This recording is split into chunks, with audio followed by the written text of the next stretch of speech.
So has science been lying to you about how much protein you need to eat to maximize the amount of muscle mass that you build?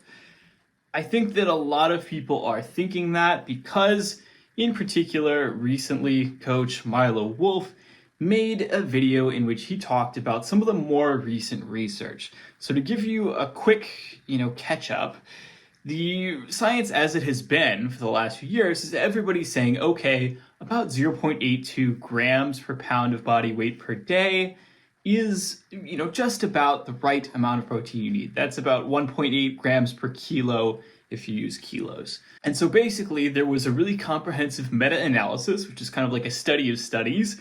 You take a lot of studies, you combine them together, and you do some research on that, and the end result is, okay, here's what the research says in a general sense, right?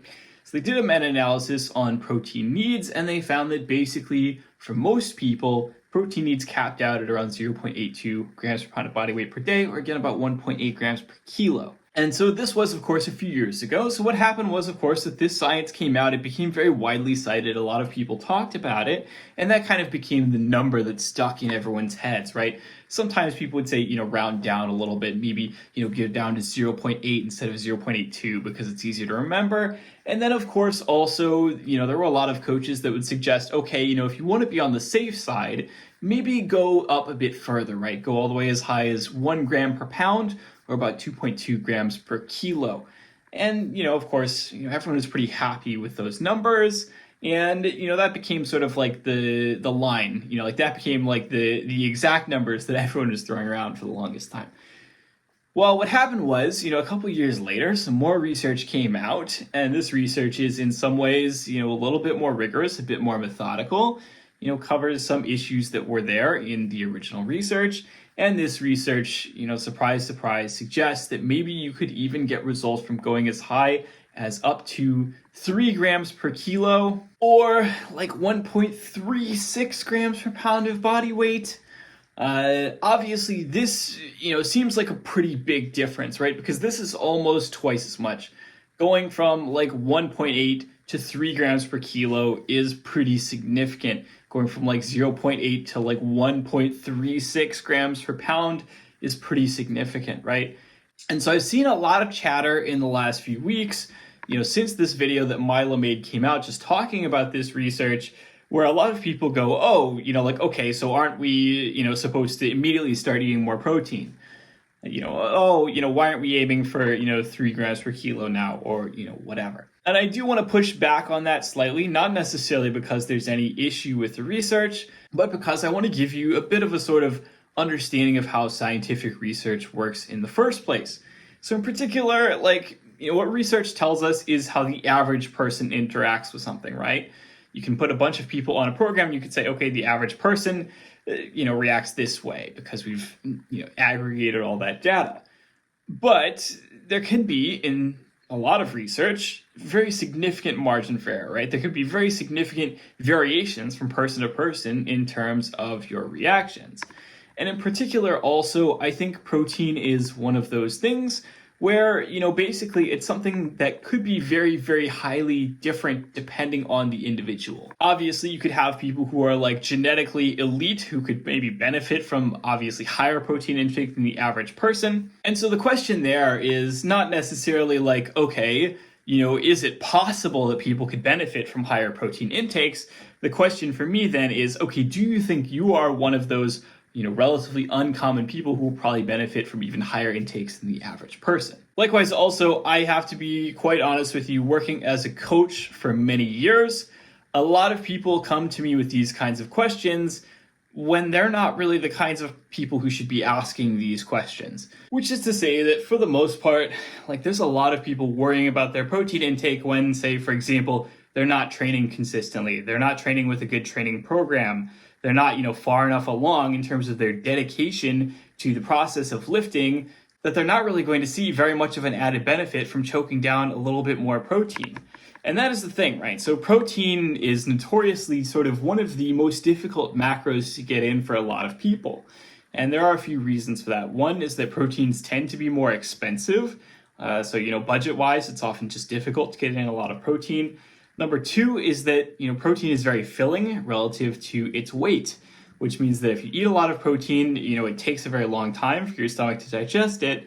And the end result there is that this can cause some stomach upset, especially if you're, eating relatively healthy, pairing a lot of protein with, like fibers and things like that, which are also difficult to digest.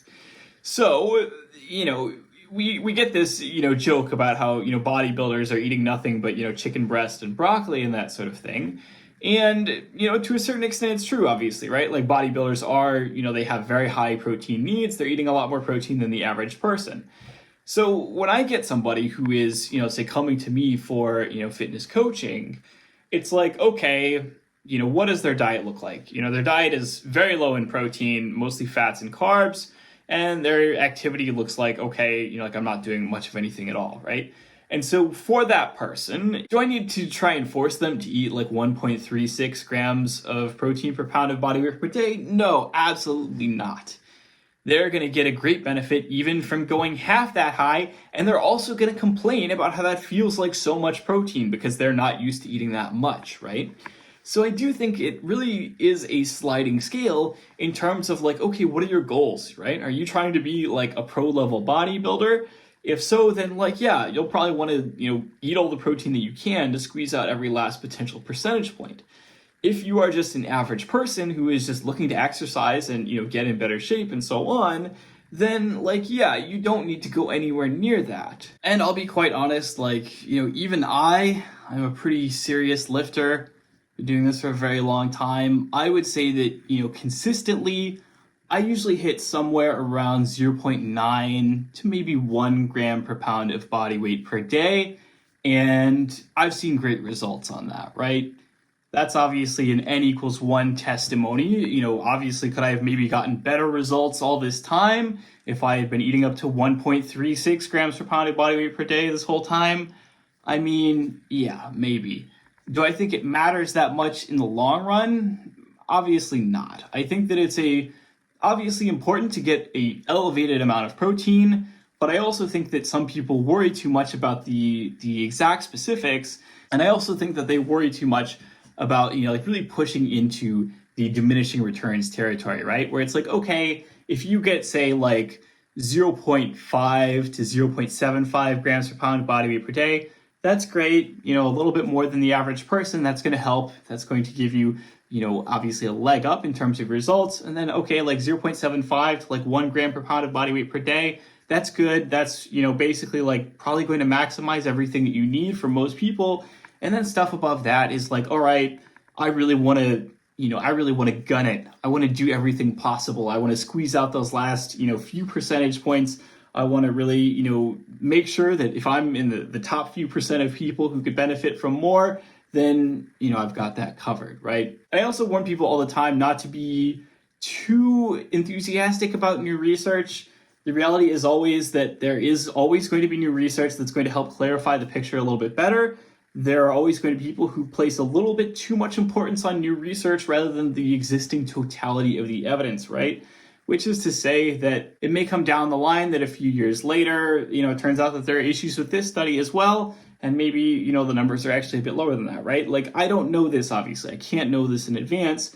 So you have to take what is called the precautionary principle, the precautionary approach, which is that, okay, every time there is something new, you treat it with a grain of salt. You say, okay, this is good evidence. This may give me something to work towards. This may give me an important piece of the puzzle, but I'm not going to immediately start taking its word as law because it is equally as likely to be flawed as things from the past. So hopefully this gives people a little bit better perspective in terms of setting your own protein targets.